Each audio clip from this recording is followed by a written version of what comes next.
This is AHA, Ranking Highs and Lows, Episode 5. Hello everybody and welcome to the 5th episode of AHA, Ranking Highs and Lows, your favorite podcast that celebrates the wonderful music of AHA by ranking all AHA songs from the worst to the best. So far we've counted down from 147 to 51, and today we'll crack the top 50, ranking the songs from 50 to 26. My name is Peter, and I'm the moderator of the countdown, and with me, as always, I have the two massive AHA fans behind the ranking, JP and Jesper. How's it going, guys? It's going well. We are super excited to, as you say, crack the top 50 of the ranking, which is hopefully also where our tremendous love for AHA really starts to shine through, if it hasn't already done that so far. We're also super excited about some of the feedback that we have had from other fans who've been kind enough not only to listen to the podcast or read the countdown on the blog, but also to share their own comments and thoughts with us. And to us, that's very much what being an AHA fan is all about. Discussing your passion with other people who share the same interest. And it doesn't mean that they all agree with our ranking so far, I think we can say. And, and neither should they. It's fair to say that one man's trash is another man's treasure. And tastes certainly do differ. Yeah, I agree to that. But what really also strikes me is that people, fans who have such clear different tastes can still find what they're looking for in the same band, and that really goes to show that AHA has a really broad appeal. But I can't quite decide if I think it shows the strength of the band, meaning that their songs appeal to people with such different tastes, or if it actually shows that AHA at worst is a somewhat schizophrenic band without a clear shared perception of what the core of the band is musically, and also without a shared ambition for that matter. At least if you look across the full span of their long career. But that's another discussion, maybe for another time. Another time. Right now, it's great to move into the top 50. From here on, it's all good vibes and happy days. We know it hasn't always been like that in the first episodes. So we're happy to move towards the top now. All right, seems you're eager to fire away. Is there anything in particular the listeners should pay attention to as we count down from 50 to 26? Well, obviously there are some of the songs these are some of the songs that we would miss dearly if they for some reason disappeared from the face of this minor earth. And apart from that, I recall that when we made the list here, that there were some real compromises in this part of the list. Because there's something magical about a top 50. So there were certain songs that we each fought pretty hard for. And that means that a big compromise for one of us could be about moving a song just 2 or 3 places up or down. We're down to the nitty gritty here. But there are also some bigger compromises here and there. Yeah, like we mentioned earlier, I think we tend to agree on maybe 95% of all AHA songs, and when it comes to determine the quality of the song. But here we are also facing some of the last percentages, so it's going to be exciting for you. I predict some tension in this episode. There might be. Yeah. Well, then let's get started. Number 50. Okay, let's start with number 50. Shadow Endeavors from Carsten Steele 2015. I will never forget the first time I heard the song. I was lying on the couch. The album came out. I wanted to wait, but I had to listen to the album on Spotify. And when I got to Shadow Endeavors, the first part of the song is really one of a kind, and I was not sure what I felt about it. But then the second part, the more quiet part came. It has a great, great atmosphere. And when Morten started to sing, I just noticed after 2 words that this was something that I recognized from the earliest demo of Scandal Days, the middle part of that song. And I've always regretted that they didn't use it in the final version of the song, because I thought it would have made it even better. More about that later. So hearing it here hearing it here in my headphones, lying on the couch, I almost lost it. I really got the goosebumps all over.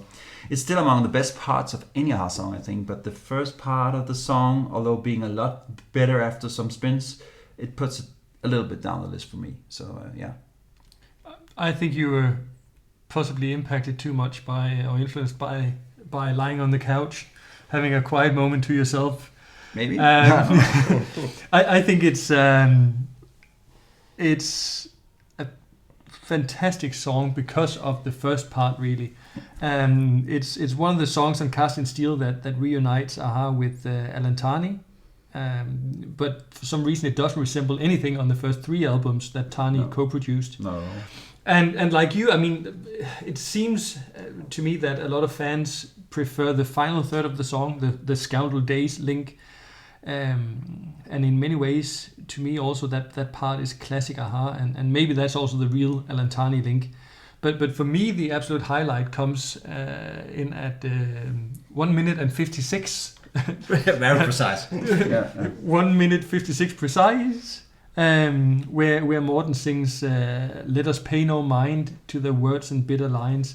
There's such a push in that, like an added urgency. There's something amazing in that electronic backdrop. So, I mean, like Jesper, put on your best headphones, maybe lie on the couch and just be amazed. It's a nice part. I agree to that. I think it's more than that, to be honest.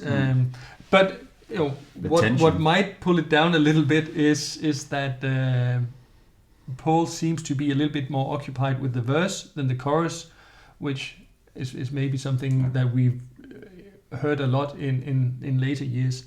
But I adore this song, and had it not been because of compromises and tension, then I could have seen this go a handful of positions higher on the list. Number 49. Number 49, Minor Earth, Major Sky, from Minor Earth, Major Sky from 2000. Really? Yes. So it's the opening track of the comeback album, and I think one that promised more than what the album ultimately could hold. This one had a real power to it and a solid production that didn't hint at the more stale sound of many of the songs later on the album. There are some great remixes of Minor Earth Major Sky as well that show how it could have sounded in a more rock-oriented version, for instance.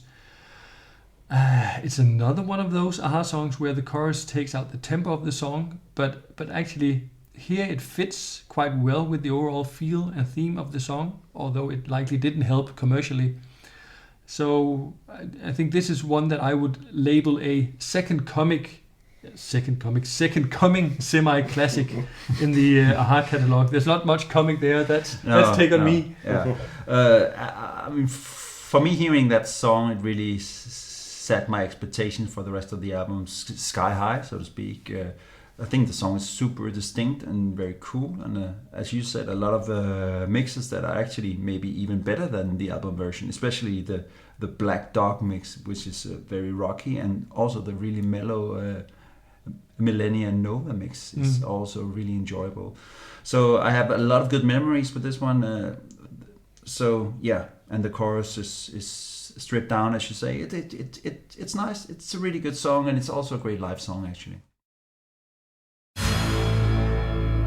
Number 48.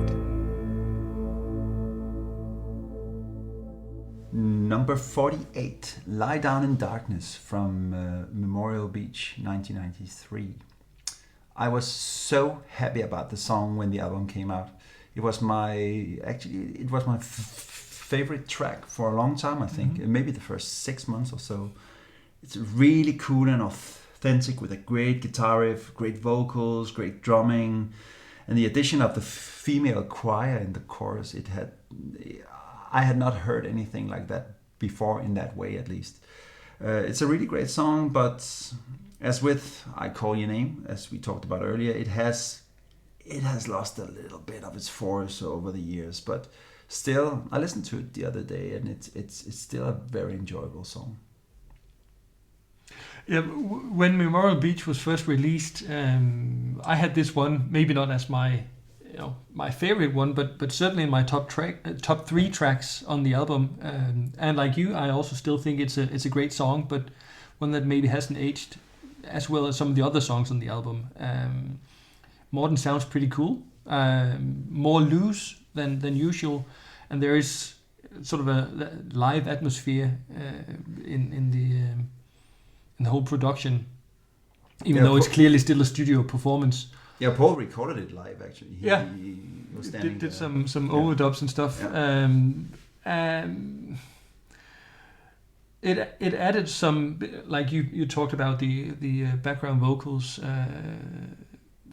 That added some soul and warmth to the whole thing. But it's probably not as important to me now, Lie Down in Darkness, as it used to be.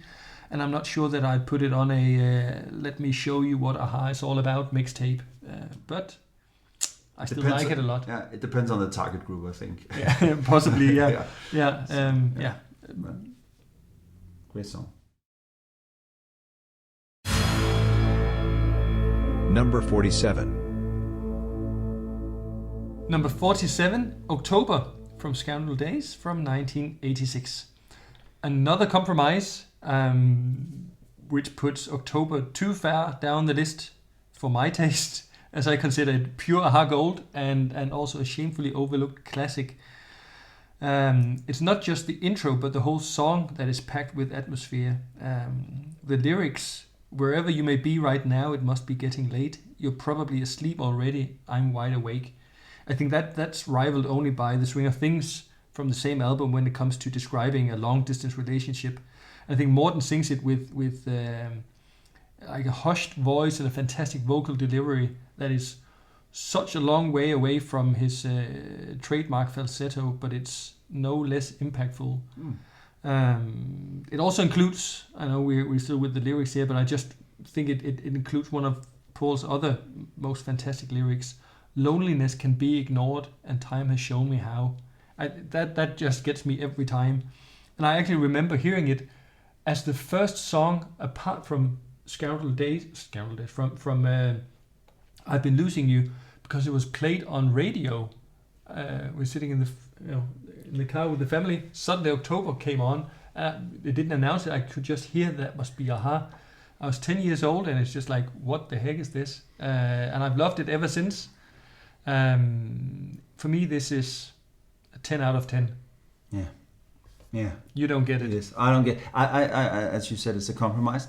I always felt that this song was the odd one out, and the really, good one out. and really not in a good way on the A side of Scoundrel Days. I think it destroys the A side. To be honest, I understand what it's trying to do, and I like Morten's vocals, as you say, the darker vocals. But the keyboard sound and the bossa nova rhythm is not that enjoyable in this context, at least. And the bossa nova can be great, which we will discover later, further up the list. But because Aha is really known for the bossa nova. Yeah, actually, there is one of the all-time Aha songs is based on the bossa nova rhythm, but we'll get back to that. I think the Savoy version recorded years later for Savoy's Velvet single, and they also played it live. It's much cooler and more enjoyable for me, and Paul sings it really great, by the way, in his lazy voice, and I think it's the better version of the two, but this is an Aha list, and yeah, so number 47. Number 46. Number 46, This Alone Is Love.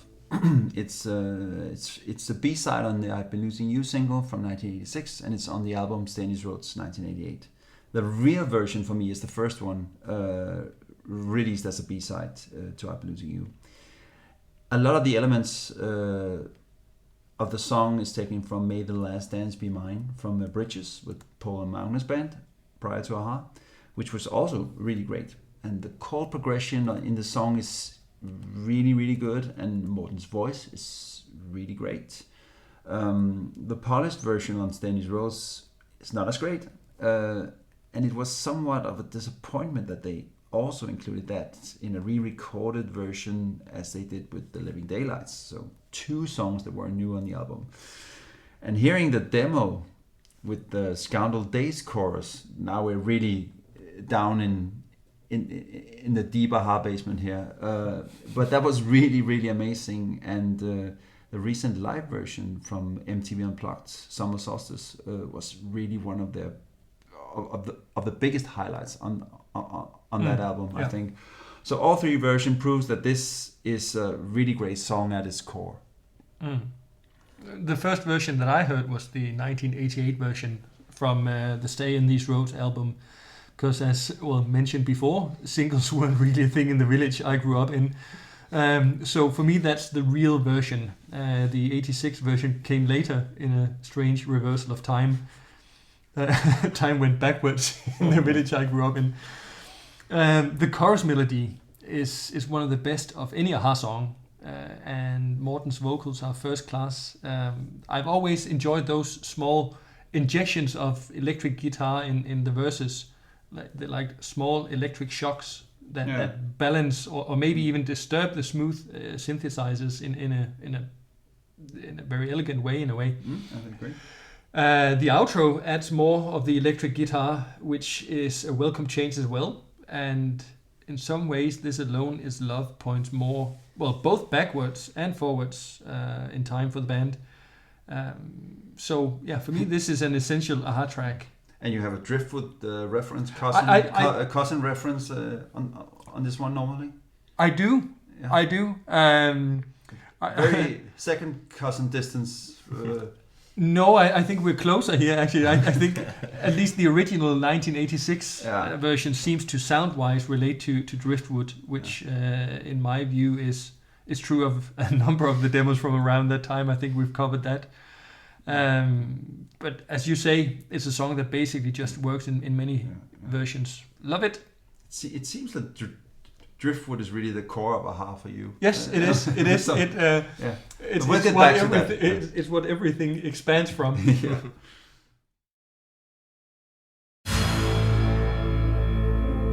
Number 45.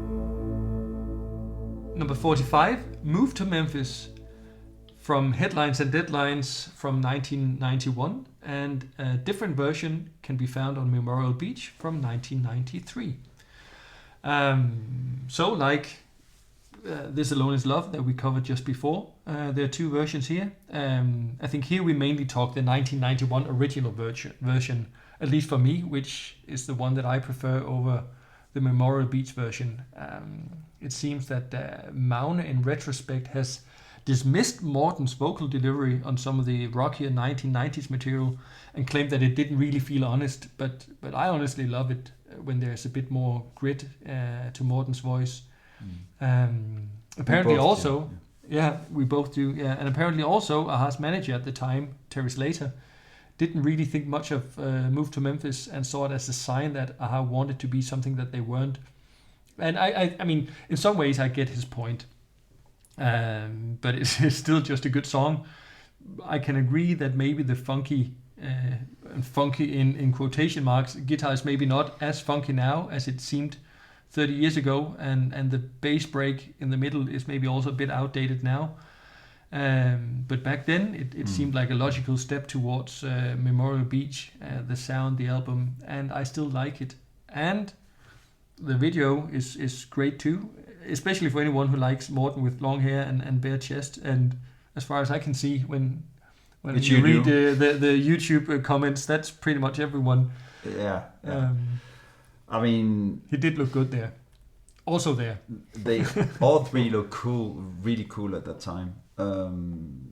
Like I've Been Losing You, actually, this song is very much driven by a signature bass line. It's like I've Been Losing You starts and ends everything for you. Yeah. That's your Driftwood. Yeah, but that's not too far from the truth, really. But it makes this track very energetic and crisp, and I liked it from the beginning with the original version, which is far superior to the album version with the intro. Yeah. Really, really cool. And I don't think that anyone in the world could have sung those verses better than Morten. It's beyond cool almost. And as I said, the Memorial Beach version loses some power, and the video is cool too if you like the bare chest. And basically that's they also a very solid track that really worked pretty well in the live settings as well for the past 10 to 15 years. I think maybe also an honorable mention to the 12-inch version, which is actually, I think, one of the better 12 one of the better 12-inch versions. I always heard when Morten sings "Move to Memphis" in the beginning of the 12-inch. When I was younger, I always heard it as "No woman fits." But that's quite true. And I thought, well, maybe that's true. Yeah. I wasn't old enough to really pressure test that. But now you understand. Yes, and it makes sense. Number 44. 44. Waiting for Her, from East of the Sun, West of the Moon, 1990. Well, don't get me wrong. This is a very nice pop song. However, in my opinion, it's a bit too poppy for the album as a whole. And I mean, lying between Sycamore Leaves and Cold River on the B-side, the change of style is really too big for me. And it leaves a close to perfect album, a bit unfocused right there. But I mean, in isolation, I also feel that this is a middle of the road pop song, in my opinion. Oof. And I know that now the knives are out. Yeah, no, it's just. I think what amazes me is that you don't understand Aha. No, honestly, I know I'm the one who pushed this one into top 50, and it was one of my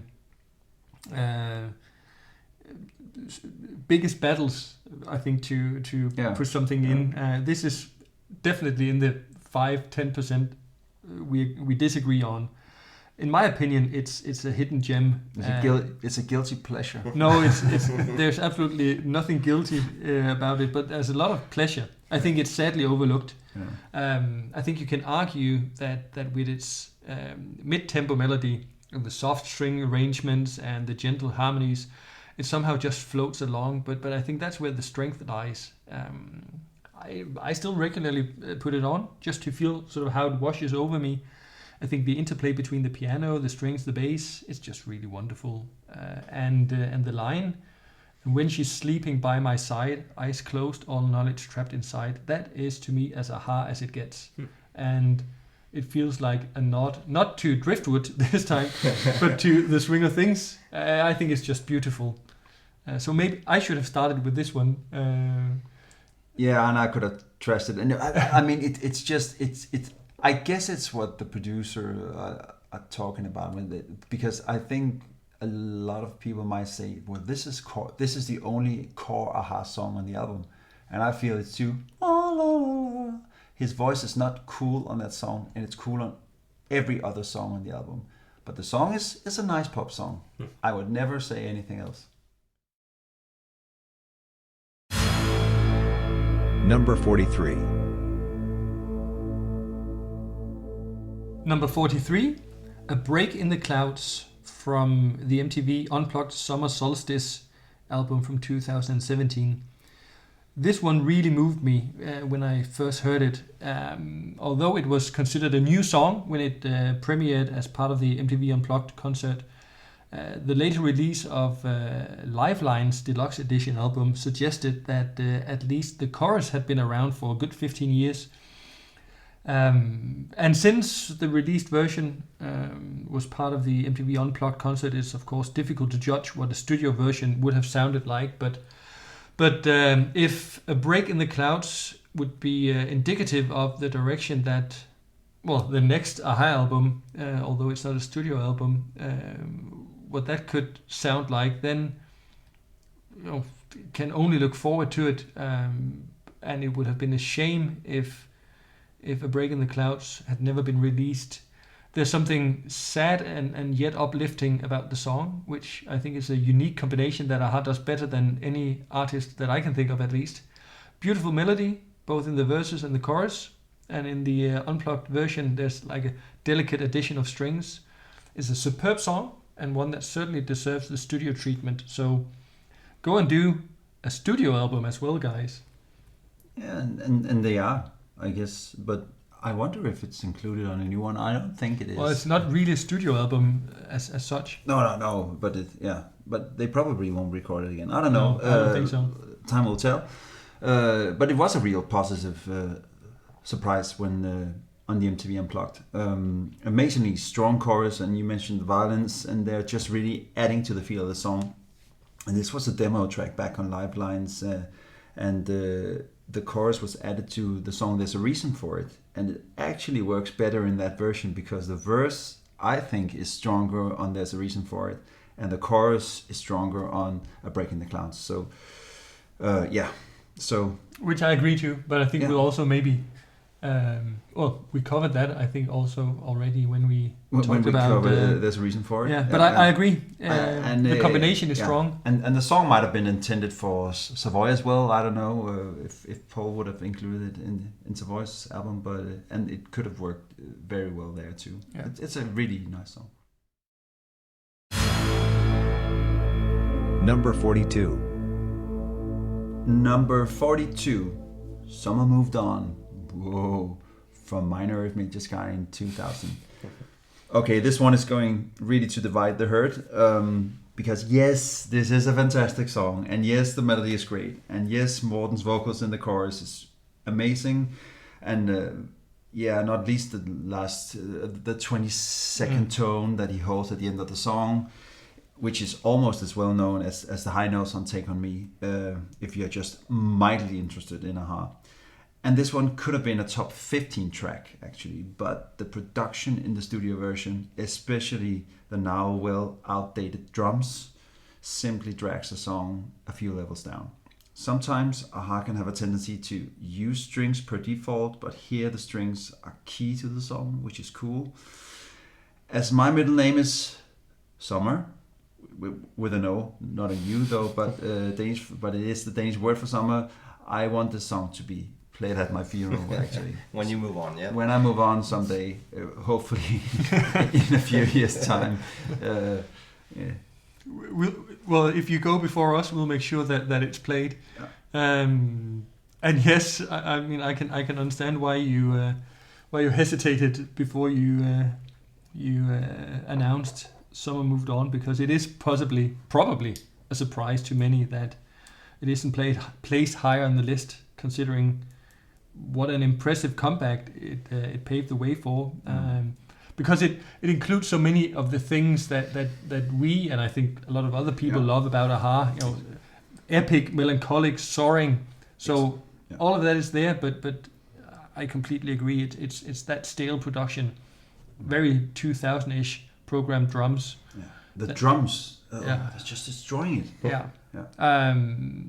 Very, very impressive vocals, but I get a little bit annoyed sometimes with that whole stop and go melody in the chorus, and almost like insistent use of falsetto. But it is a great song, and it is an a-ha classic. But the first presentation of the song at the 1998 Nobel Peace Prize concert, that was far superior in structure and instrumentation and sound, and could easily have made it significantly higher on the list. You mentioned top 15, possibly. I mean, at least it could. To me, it could have been a likely top 20 contender, but something just got lost on the way. Yeah, and I think to some people it's a top 5 a-ha song. Yeah. But guys, you're wrong. Oh, and actually, there's another version which was sung by you on MTV. Yeah, that's right. I got through to the guys in a competition. In a competition where I had to sing with them. Mm-hmm. That was weird, and I tried to hit the high note. Stay. It didn't really work, but it was fun. And you also sang Hunting High and Low. Yeah, in the right key.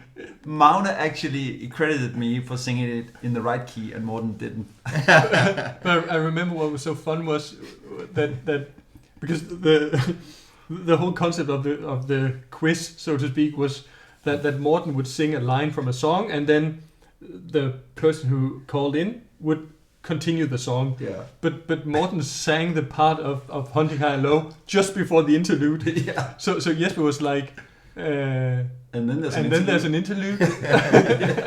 And then I'm hunting. It was really funny. It was. Oh, happy day. It was a happy day. That was back when we still thought Summer Moved On could be a top 20 song. Yeah. Number 41. Number 41, Out of Blue Comes Green from Stay on These Roads from 1988. Maybe another one that's a bit of a surprise, like Summer Moved On, that is not high on the list. It's a fan favorite, and I count myself among them. It's also one of my favorites, but it still ends up here at 41. It's a long song by AHA standards. It's almost 7 minutes long, and you can argue that the long outro doesn't maybe add much, but the intro is fantastic and builds up to a wonderful flowing melody, both in terms of the instrumental and the vocal parts. It also appears to be a song about Paul's relationship with his parents, the one that's easy to relate to, whether you share the same experience or not, I think, at least. And another stellar vocal performance by Morten. And the guitar actually taking a leading role at times, which gives the song a rockier tone than most other songs on Stay on These Roads. It's an AHA classic, and severely and sadly overlooked by the band in concerts. Morten did play it on his solo tour in 2012. Yeah, he actually did. Which he actually sang it remarkably well, but it just didn't feel right to have someone else than Paul play the guitar. No, I agree. And I really embraced the direction that this song took on the album, and it's one of the songs that really points to where AHA would go next. Mm-hmm. It's potent drums, and the vocals are really. It's just really showing the mature side of the music of AHA. And I think it's some of the highest notes ever sung on an album by Morten. Actually, it's I had the melody book, or what it's called, with the notes, and it's super high, and the voice is really it's really epic. The whole song is epic, and so it is a fan favorite. It's one of our favorites as well, especially from that album. So kudos. Number 40. Now we're at number 40, a little bit from Lifeline's 2002. And this song was so important to me at the time of its release. Again, as I mentioned earlier, Love Trouble. But I really liked how the song, and I like how the song changes throughout the song. The chord changes. And you never really know where it's going and where it is. And I still struggle with that here almost 20 years later. Reportedly, this was Paul's attempt to steal back what U2 took from them from the Sun Always Shines on TV on their song The Beautiful Day, by making a song with the reminiscence to One. Well, it may have had it's not at the level of One, I think. But it's a really nice song. I really like it, and I think it's one of the highlights on the Lifelines album. Yeah, I really like this one as well. I can't hear the One reference. I hear a lot of Driftwood. No, I don't. No, I don't. It's the Paul Waaktaar-Savoy counseling for the brokenhearted. It's Paul offering his best advice to someone who's been dumped by a girlfriend or wife. I think the strength for me here lies in the repetition and the gradual build-up. Another often overlooked song. It's a little bit to the left of what you might describe as the AHA sound, maybe a bit more Savoyish. I'd say listen to it repeatedly, and then I'm sure you'll like it. It just might take a little bit of extra time. Number 39. 39, Barely Hanging On from Minor Earth Major Sky from 2000. This is Paul coming clean on his social phobia. not a topic for I think for many contemporary pop songs. So the lyrics go deep, but I think it's with Paul's usual flair for unconventional phrases and words to describe a feeling. The music is like a heavy waltz, and the use of strings, maybe digital strings, I can't really judge. The background harmonies, the mix of the acoustic and electric instruments, it all just adds to the rich sound. And the chorus, consisting only of the song title, I think is wonderfully repetitive in the best sense of the word. It's really an unusual and great song, and to the best of my knowledge, sadly never played live.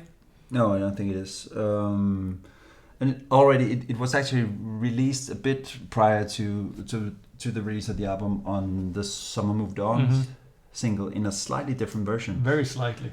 Very slightly, but still important. Because as it goes with all songs from a.ha. that has been remixed for an album, this version, the first version, is the best one. It has a little more edge to the sound and also the instrumentation. And as you said, the text is about a man who's basically lost all his confidence, and it is maybe a little bit pathetic. But the sound, and not least the vocal, actually saves it from taking it overboard. And I think it's the lyrics are really relatable, or can be relatable. I don't have social anxiety as such. But you are a little pathetic. A little bit, yeah. Okay, but this is a really enjoyable song, and arguably a song that could have been a Savoy track as well. Yeah. Number 38. We've reached number 38. Mary Ellen Makes the Moment Count from Minor Earth Major Sky in 2000. This is how the whole comeback album would have sounded in a perfect world. Incidentally, this is the only track produced by Paul alone, and proves that he should have had more control. Now we're getting into fuzzy territory here, having just seen a.ha. The movie and also knowing it for years, the tension in the band. Regarding the song itself, Paul's storytelling really comes to life in the best way here. An insightful story about loneliness and then really letting the micro moments in life count in spite of everything. The sound is more Beatles than the Beatles themselves, I think, and Morten gets everything out of it, and he sings it so cool with a raspy voice and some really great high notes as well. And the choir is where the Beatles' inspiration is really most apparent, and the sound in the small guitar, in the little guitar solo in the middle of the song is just amazing. It stands as a testament as to how great it could have been if the Return had taken departure in New York instead of Nuremberg in Germany. Oh, this is really... Who have you insulted? Who have you insulted on this one so far? It is a standout track, or maybe the standout track on Minor Earth Major Sky, both because of the storytelling and the melody, but also because of the production, as you say, was handled by Paul, which sets it positively apart from the stale production that we both agree taints a lot of the album. Another one that wouldn't have been out of place on a Savoy album, but I'm definitely glad that it ended up with a.ha. Superior vocals from Morten with backing from Paul, and I would have preferred if a.ha. version 2.0 had pursued a sound like this. But I'm at the same time not so sure what it would have done in terms of commercial appeal, because this one probably doesn't have it. But it's I mean that's not what we're after here. Yeah. But to think that if a production style like this had been put on top of a song like Summer Moved On, I think Summer Moved On could have been an even greater classic that it turned out to be. Yes, and but possibly a smaller hit. I don't know. I don't know. The jury's out. Yeah, we'll never know. We'll never know. That could have then been the best song on the album. Summer Moved On. Yeah, definitely. It could have but now it turns out it's this song, so it gets an award. Yeah. So an award for best song on Minor Earth Major Sky. Exactly. Yeah. But it is. It is. Yeah. It is. Yeah. Number 37. 37, Make It Soon from Analog 2005. A surprising contribution from Morten on the Analog album. Not surprising that he contributes, but the style of the song, it's a rather short song, but it packs a lot of punch. The first half of the song is a ballad set to acoustic guitars, a simple keyboard riff and programmed drum beat, and Morten's voice finds like a soft spot between mid and low range. All very pleasant, all very fine. And then after the break, the song just explodes in a cacophony of distorted guitars and voices and drums, the like of which we haven't heard from a.ha. before, or since, for that matter. And then, before we return to the soft acoustic guitars and Morten almost sighing, "My love," in a style sort of reminiscent of Soft Rains of April. Not a Driftwood reference this time, Soft Rains of April reference. It doesn't appear, Make It Soon, to be a fan favorite, but I think it's a super cool song, which confirms that Morten, given the right production, is capable of writing really great stuff, not just for himself, but for a.ha. as well. Yeah. I think this is the best song. It is, in our opinion, at least the best song on an a.ha. album written by Morten. And it's co-written with Ole Sverre Olsen. Or at least written by Morten alone. And written by Morten, yeah. Without other a.ha. members. Without other a.ha. members, yeah. And as I said, it was co-written by Ole Sverre Olsen, who has written some very good songs with Morten over the years. I liked this from the first time I heard it, and I was super impressed by it, and I actually still am. The rhythm is a little odd actually in places, which really adds to the complexity and hence the listenability over time. The acoustic guitar and the weird sounding keyboard-like instrument really complements each other. I don't know what the instrument is called actually.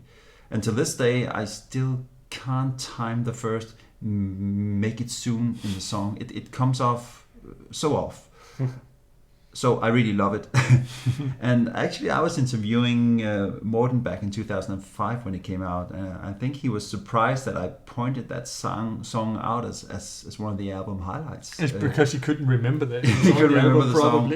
But it really is. And the Run Amok section that you talked about, JP, of the song, it's almost too much. But then it ends in a fine way where it started. And it's just an amazing song. Number 36. Okie dokie, number 36. Take On Me, from Hunting Arlo, 1985. One of the lesser known songs. A hidden gem. Hidden gem. We probably should mention that this one is going to be a little longer because we know that there are people out there who actually think that this is a number one contender. I don't know. Well, make no mistake. This is a great song, but it wasn't the one that got me into a.ha. in the first place. That was the second single, and we'll talk about that later. And so you might claim that this is surely the best song a.ha. ever did, because it's by far their biggest hit, and maybe even some of the reason that they still get airtime when they release new stuff today. But it's far from the best song they've written. In fact, there are 35 better songs as it will appear in this list, and that is basically the point of this list. I mean, I respect the song, it's good, but I always find myself defending that it is not the reason why I am an a.ha. fan. Because even though most people like and respect the song, it doesn't feel very serious to be a lifetime fan of a band on the basis of that song. No. So, well, I will take the dance floor any day and tap dance to Mount's great keyboard riff, which he wrote when he was just 12 or 14 years old. I can't remember actually. He gets younger every time he tells the story. But I mean, that's where it ends. And no need to describe the song as it's been analyzed from all angles throughout the years. I will say, though, that the chorus, which I think Morten came up with to a large extent, is a piece of genius. A lot of people have tried to sing it, and on the second tone in the chorus always comes out wrong. The take on me, take on. It might add that the song is actually, I might add that the song is actually pretty complicated with Gregorian elements to it.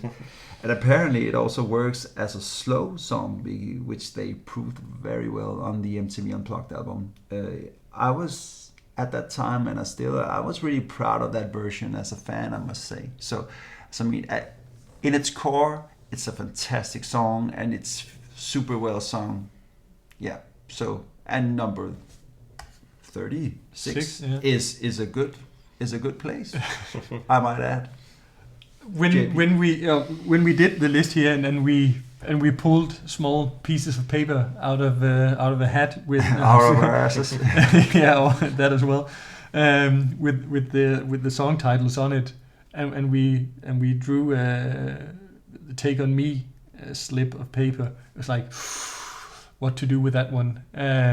Because we absolutely both agree that it's not the best song. It's not even close to the best song. But we also didn't want to dismiss it. It's like, oh no, Aha is not Take on Me, and put it all the way down the list. So we've tried to really assess where it belongs, and this is where it ended up. I think when people say, "Oh, Take on Me is so 80s," I actually think they are wrong, because Take on Me didn't really sound like anything else at the time.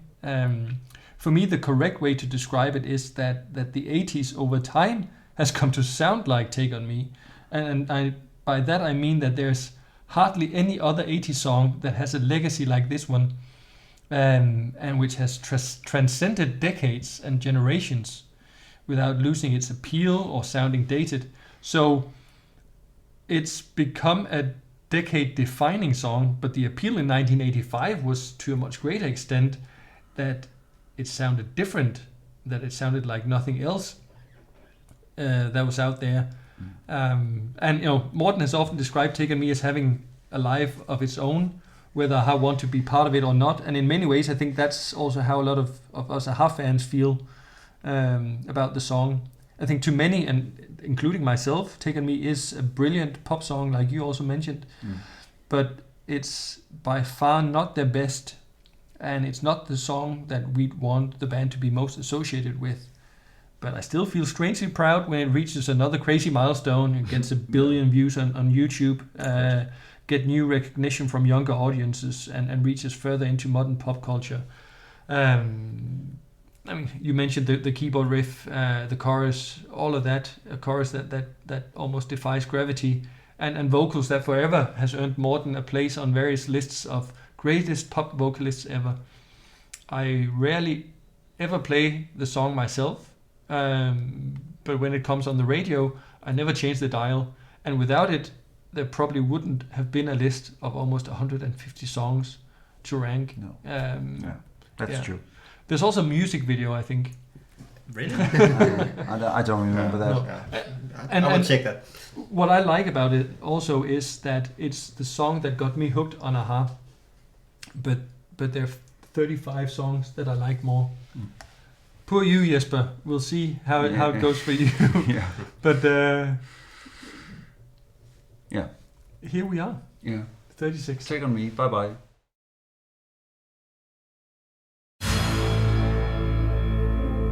Number 35. Number 35, How Sweet It Was, from Memorial Beach from 1993. An atmospheric song from their darkest album, part up-tempo, part slow and plaintive, a driving drum beat, great piano, keyboard sound, excellent vocals, haunting lyrics, plenty of room for the electric guitar, and the list goes on. Could maybe be accused of trying to be semi-funky. And Aha are many things, but funky is quite a long way down the list. But I think, by and large, it has stood the test of time. Yeah, this was really one of my favorite songs on Memorial Beach when it came out. I mean, the hard-edged rock guitar combined with the lovely piano that you mentioned starts and ends the song in an equal way. Plus really cool vocals from Morten as well, that really proved to me that he was more of a rock singer than a pop singer. And I know that Magne and Morten don't agree with me here, but I think Paul does. And the chorus is simply great. 1 to the 9. But it's somehow, it might have lost a little bit over the years, but it's a great song. It's better than Take on Me. apparently. And the part with the One for the Nightfall and the whole melancholic piano, it always gets me in a good mood in a dark way. Number 34. Number 34, There's Never Ever Thing from Steny Road's 1988. I actually think that this is the song with the highest vocal notes of all AHA songs, but I did say that with Out of Blue Comes Green as well, and I think they're equally high, but maybe this one is a bit higher actually. I can have a look at the sheets again. I have the sheet music, and it looks. I mean, when you look at it, it looks ridiculously high, and it sounds. On top of that, it sounds really good too, and great atmosphere, and the lyrics sung with a lot of passion, and some great chord changes throughout the song. There is an acoustic demo version that further proves that Morten is one of the greatest singers of all time. I have to say that. Certainly a highlight on this album. It's perfect almost. Yeah. Yeah, it stands out more than anything, I think, thanks to Morten's vocal performance, and really shows what he's capable of. Full of sensitivity, compassion, and comfort. It always sort of borders on the right side of being corny. I think the same can be said for the lyrics, and in that respect, the melody and the lyrics are a perfect fit. I think it's one where you have to be pretty tough not to get the occasional goosebumps. Maybe the really, really high note is also a reason why I don't think it's ever been played in concert. Perhaps. That would be a tough one to crack, but it's one that I still enjoy a lot. Yeah. Number 33. 33, Days on End. A demo from the demo tapes in 2004. Book can also be found on Scoundrel Days Deluxe Edition from 2010. A demo with all the qualities of a potential AHA classic had it been further developed. It wouldn't have sounded out of place on the B-side of Scoundrel Days as a replacement for Maybe Maybe.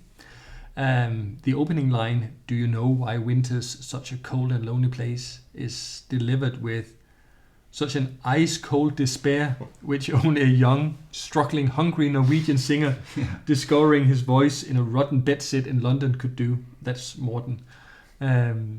It's a ballad full of beautifully conveyed resignation and doubt, as showcased in the closing line, "Do you love me anymore?" Oh, yeah.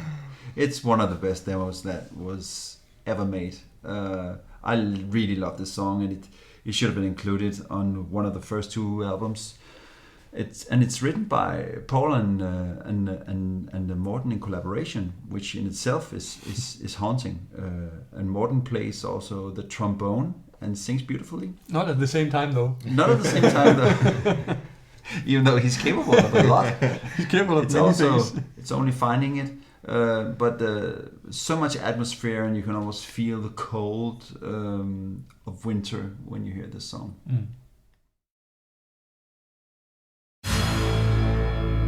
Number 32. The Living Daylights is number 32.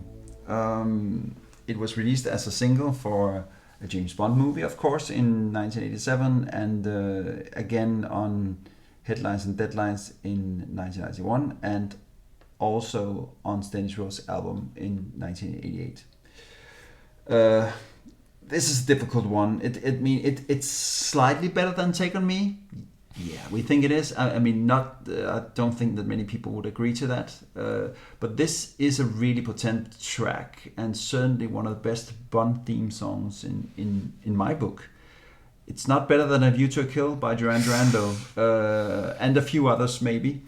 I remember hearing it for the first time on the radio while being on summer holiday at my aunt and uncle, and it was just an amazing feeling, and I felt so proud as a AHA fan. And the voice, the clever chord change from verse to bridge, I didn't notice that at the time. I must add. And I think the anthem-like chorus, which turned out to be anthem at concerts as well, where the chorus is always, it gets some rounds with the audience, which is annoying sometimes, and sometimes it's really nice. I'm kind of divided there. Then you might add that the John Barry, he didn't like working with a-ha.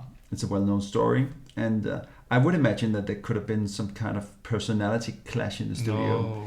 At any rate, John Barry actually did a great job, especially with the middle part, and the film version is produced so tight and so cool, which is not the case of the album version on the Stani's Rose.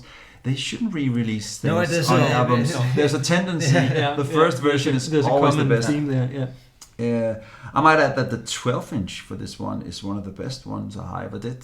Here you can really hear the instruments separately, and the guitar sound is especially cool and really rough sounding.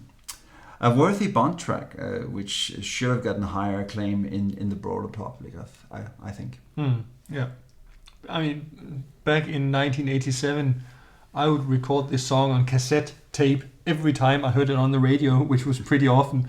So I was really immensely proud that a-ha got to do the James Bond theme, even if I, at 11 years of age, didn't really fully realize what a place in pop culture it would guarantee the band. Sadly, it didn't bring a-ha back into US mainstream focus, and the song, quote unquote, only got to number 5 in the UK. I was sure it would have gone to number 1. The verses are great, especially the build up to the chorus. The song has all Which the right characteristics, by the way. yeah. And I think the song has all the right characteristics of a great Bond tune, including the strings, the brass, the drama, And the saxophone. The saxophone. Yeah. Quite consistently rated low on the best 007 theme songs lists, which in my maybe slightly biased view is nonsense. I think The Living Daylights is an underrated Bond song from an underrated Bond movie featuring an underrated Bond actor.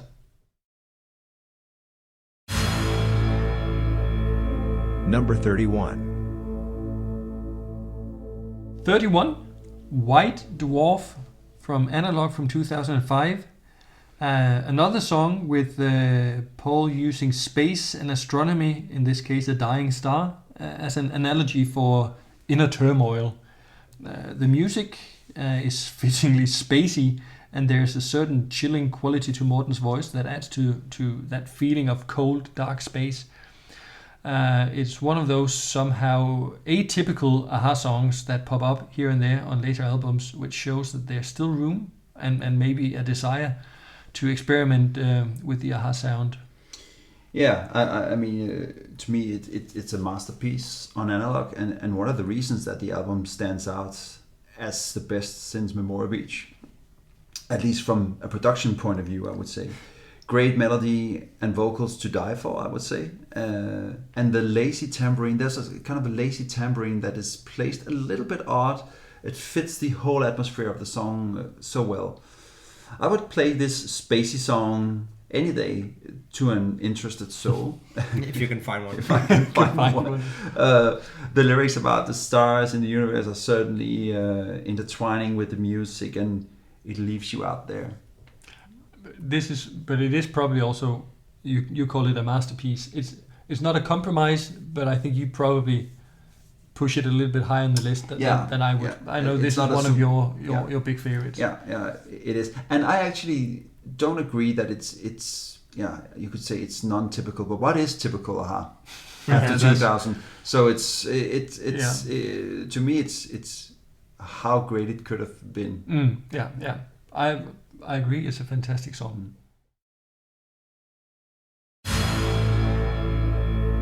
Number 30. Okay, we've reached number 30, which is Crying in the Rain from East of the Sun, West of the Moon. I will never forget how proud I was when this song reached number 2 on MTV's European Top 20 back in 1990. At this point, everyone had called off a-ha as not being relevant anymore, and all those heathens leaving them for the likes of bras and things that are even worse. And there they were back to life. They were cooler than ever. It was a great song. I didn't realize to begin with that it was a cover song from Carole King and Howard Greenfield. But I also would say that no one has ever made the song. I've heard a lot of versions of it since then, and no one has ever made it so beautiful and cool. And I really enjoy how they created this authentic atmosphere with the song. And even though it's pretty tiring to hear it live these days, I would say, and it has been for maybe 20 years. But it's still a great song, and it's just great, and the slide guitar and everything. So I learned to play it on guitar actually a few years later, and this was often played trying to impress girls at parties, I would say, with minor success though. So you're saying that girls in the early 90s didn't like slow country ballads? No, they just didn't like me. Oh, okay. Yeah. Well, when I first heard that the new single, and so the first new song in 2.5 years would be a cover version, I didn't like it one bit. Because the fact that I wrote all their own songs meant a lot to me as a fan. But then when I finally heard Crying in the Rain, I was relieved it was still a-ha. Since then, they've done a few cover versions live and on record, but Crying in the Rain is by far the best of them. They managed to give it the proper a-ha treatment, and it stands among their best or the most beautiful songs even today. And both the lyrics and melody fit perfectly with the melancholic tone in many of their best songs. I wouldn't want to say that it marked the beginning of a more mature sound for the band, because there was never anything childish or teenage-like about a-ha sound on the first 3 albums either. But when I was 14, 15 years old in 1990, this was like the perfect segue into a different sounding album, and it should have been an even bigger hit. And number 2 was not enough. Number 2 was not enough. No. Number 29. Number 29, Train of Thought from Hunting High and Low from 1985. The third single from the album, and arguably the most forgotten in the public mind. I love the interplay between sort of the very synth-driven sound and the organic elements from acoustic guitar and, well, pan flute. An underused instrument. I think the lyrics have just the right amount of both mystery and specificity, and they're perfectly delivered by Morten, who gives one of his best performances on the album, and possibly even one of his best overall. There's a fantastic synergy between the hectic beat that conveys this fast-paced work life and the almost schizophrenic lyrics. It's a fantastic song, but not the best sales pitch for office work. Where he disappears into an office, it's another working day. But it's a chilling and excellent description of losing yourself in the rat race. Yeah. This song, it charted actually pretty well in England, but it never got the same attention in the rest of the world. It's trademark a-ha, and one of the many a-ha songs that doesn't sound like anything else. Did I have a little bit of a déjà vu there, but it's due to the verse, the chorus, and not least, as you mentioned, the pan flutes. It just works together. I really like the mundane lyrics about life being lived, and they're not too far away from Marianne Makes the Moment Count. Actually, it's a classic Paul storytelling lyric. Many versions of the song were made at the demo stage, and the connection to the 5 years later released Cold River is known to the keen a-ha listener. a-ha even tried the combination in their Electric Summer tour in 2018. I think you have to be an a-ha fan to actually appreciate that attempt, but I like maybe it. Not even then.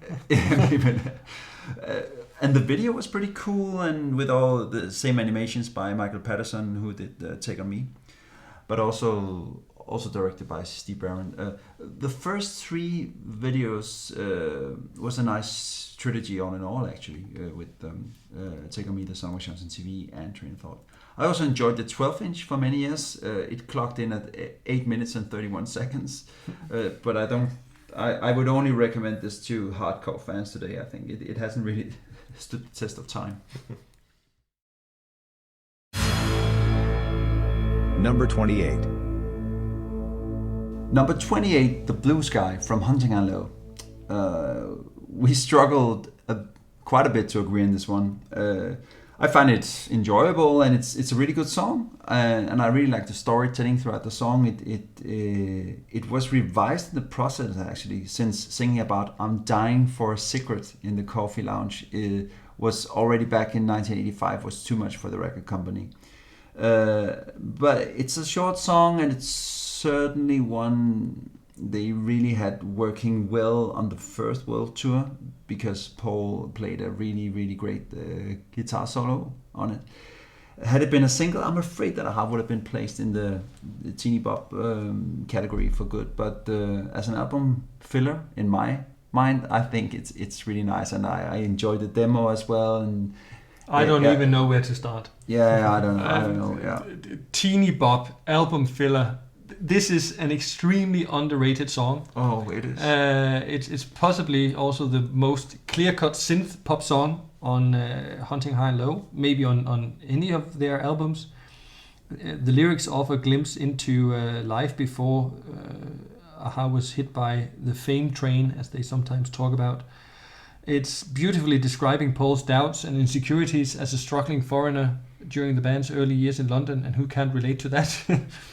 It's a short track, as you say, but I think it's packed with some of Paul's best lyrics, and best lyrics, I think, of any song about being young and unsure of yourself. I'm too young to take on my deepest fears, I think is out of this world, and so is I used to be confused, but now I just don't know. It's simple and profound, and it gets me every time. So you may not notice at first because of the fast-paced beat, but the lyrics are really dark, to say the least, and that's a fantastic combination. So The Blue Sky, to me, is a song for anyone who is or has ever been young. Paul. And poor, yeah.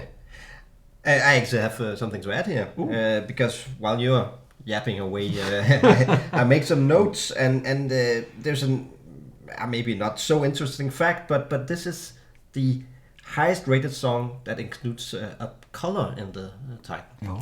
Yeah, and just to recap, we've had You're So White, A Fine Blue Line, Little Black Heart, White Canvas, and the double Out of Blue Cups Green, White Dwarf, and now The Blue Sky. Okay. Not much pink and yellow. No, it maybe yeah. The color palette is a little bit But Nordic. Magnus' Nordic in art one is dimension. very colorful, so that's Yes. a bit surprising. Number 27. Number 27, The Weight of the Wind from Scoundrel Days from 1986. This one has some of the same hectic feel to it as The Blue Sky that we just covered before does. But lyrically, we are in a very different territory with the tale of jealousy that is bringing the protagonist down. I think Paul demonstrates once again how strong a lyricist he can be, and Morten showcases his voice to full effect. The last minute of the song, I think, is among the best on the Scoundrel Days album, with fantastic background vocals, and it peaks with Morten singing "Love Will Never Be Found" in the outro. For me, it's another goosebump moment. I have nothing but big love for this song. Yeah, in my mind, this song is where Scoundrel Days, the album, finds its way back to the grade A side. It's super energetic with great vocals and great keyboards. It's such a great pop song, and it still has this, even though being hectic, it still has this melancholic feel to it. A crazy great chorus, and when Morten in the second verse sings, you see their snaky arms entwined, so clear and cruel in your jealous mind. It really leaves the ground if it hadn't done it already. I remember them playing it on tour in 1993 with Paul doing it on the acoustic guitar. That was really great too. Unfortunately, I can't find any recordings on YouTube or anywhere else. It's there. It is? Yeah. Okay, let's let's find it then and listen to it again. It's a very overlooked song, I think. It all is. in all, yeah.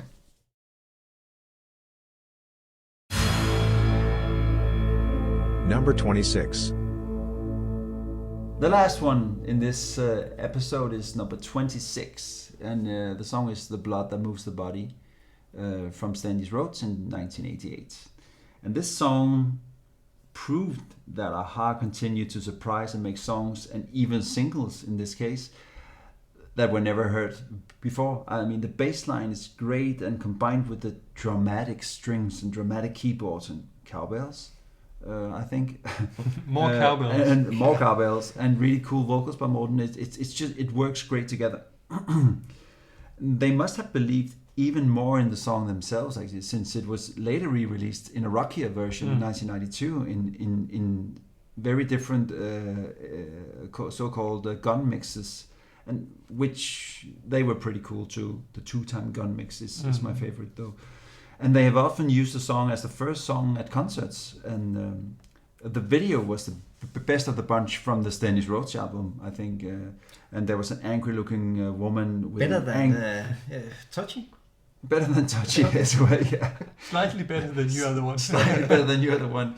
I mean, it's an angry-looking woman with an angry-looking dog, and Paul writing at a desk, and I really like the latter best. But, yeah. It's often described as a could have been or should have been or would have been a James Bond theme song, and it certainly has all the qualities of a Bond tune. Efficient use of strings, strong bass line, overall cinematic aura. It is one of a-ha's least successful singles from the first period, but one that has stood the test of time. I think the break in the song, the "Not Long Ago It Hurt Us So" part, is stunning. And then when the strings sort of spiral upwards halfway through the song, it's difficult not to crack a smile and shed a tear at the same time. You mentioned the video. It is. It doesn't have much of a plot, but you're reminded that a-ha were not only easy on the ears, but also easy on the eyes. Yeah, and I actually might add, because I played the song, I had the sheet music, and it has so many different chords in the song, and it still sounds just amazing. Not when I play it, but but when I play it. Yeah. I still know all the chords for that song. Know them, but I can't play them. No, yeah, I can play them. Just it doesn't sound that great. All right, well that's it then for the top 50 to 26, with "Take on Me" outside top 10, even outside top 25. Yeah, Someone Moved On. Not even in top 40. No. So what other surprises could there be? What have gone wrong? Yeah. Yeah. Yeah, but 25 songs left. And top 25 is awesome. Yes. That's where the magic really happens. So just come and join us for the last episode. Yeah. At the Maracana's Stadium. I hope we will sell live. Yeah, we will, and we hopefully will sell more than 198,000 tickets for that as well, as a-ha did. Of course. That's the goal. Yeah. Bye bye. Kiss.